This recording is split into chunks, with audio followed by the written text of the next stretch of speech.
Hello, I am Lane, and we are here to talk about War of the Planet of the Apes. I don't know if I've mentioned it on any of my videos before this, but if I have, or if I haven't, I'll just go ahead and say it here. I have loved all three of the Caesar trilogy, as I guess it'll be called now, of the new Planet of the Apes movies. They're not a reboot, they're more of a prequel. And honestly, of the original Planet of the Apes series, I've only seen the first movie, but honestly, you don't need to see any of the others to understand these three. And I will watch them eventually, I just haven't watched them yet. I'll get to it someday. But for now, we're going to talk about War and a little bit about the whole trilogy as a whole.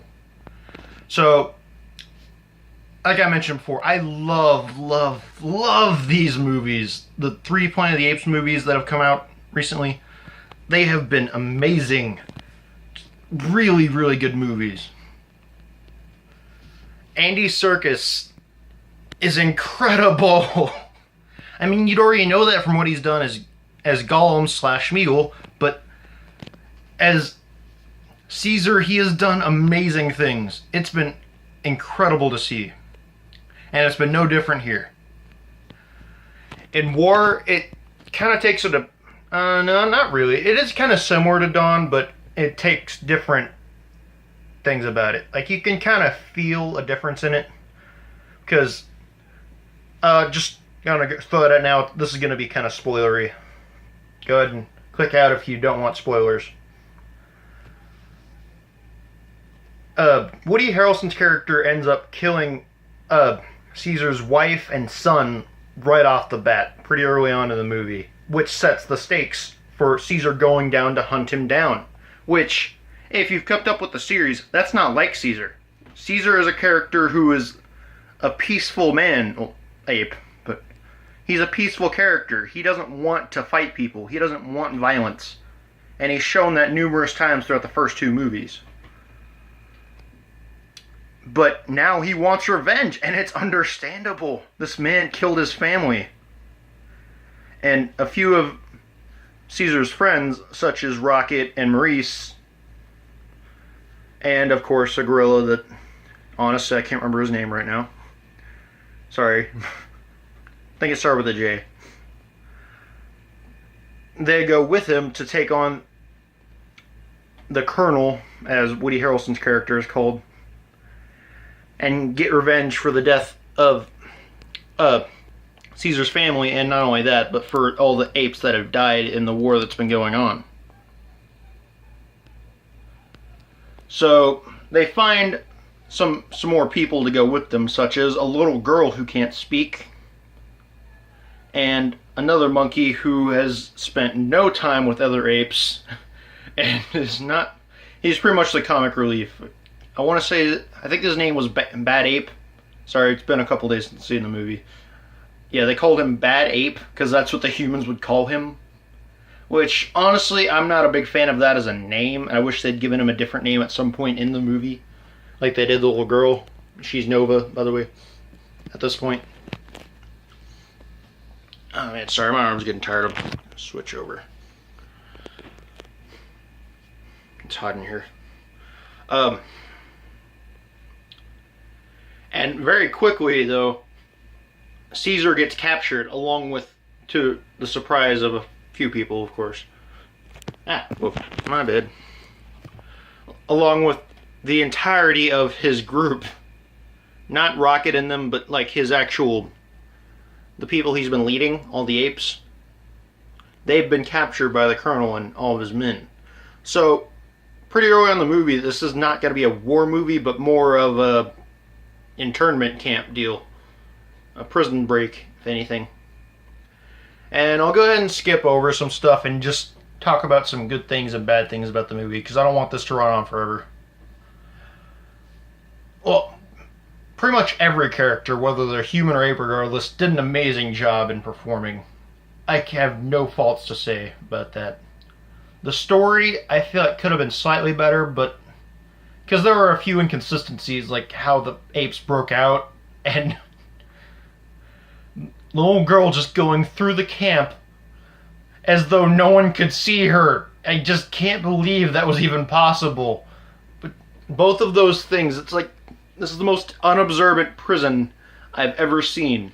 None of the guards saw anything, and it was just, I couldn't contain it. It was so sad to see how they couldn't see a thing as the apes were just pulling all these shenanigans all around them. I mean, there's literally a scene where you see hundreds of guys marching by the cages, and then only one happens to look over in the cage to see no one's there anymore. The apes are all gone. Oh no! No one saw a thing! The other really thing that kind of bugged me was the fact that mercy had been a theme that they introduced kind of halfway through the movie in the Colonel and Caesar's different versions of mercy. And that was supposed to play back whenever Caesar either kills the Colonel or whatever would happen there. And for a little bit of context, remember how I mentioned that little girl that couldn't talk? The reason she couldn't talk is because the virus that had infected the humans and nearly wiped them off was mutating. And it was getting to where some people were unable to speak anymore. And the Colonel, although I don't think it was necessarily true in this case, thought that they were becoming like animals. You know? Like they weren't processing information, that they were like animals. Well, as we could see with the little girl, they were still, you know, sentient. They just couldn't speak anymore. And so the Colonel was killing all these people off, but in the end of the movie, he ends up getting infected, and this happens to him, where he gets that. He can't speak in the movie, and he wants Caesar to kill him. And I was expecting one of two things. Either Caesar killed him in mercy, or he chose not to give him mercy and left him to live on in like that. Instead, Caesar just gives him the gun and lets him shoot himself, which I don't think would have been as powerful as either of the other two options there. So I wish they could have done it slightly different that way. Beyond that, huge spoiler here,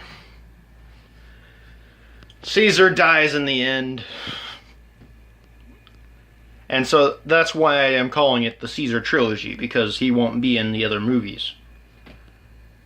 So as far as that goes, thank you, Andy Serkis, so much for this. You've done an amazing job. And I hope you do just as well in Star Wars as Commander Snoke. Or was it Supreme Leader? Yeah. Supreme Leader Snoke. There were a few jokes in there. Like I said, with Bad Ape, a lot of the things he did was pretty funny.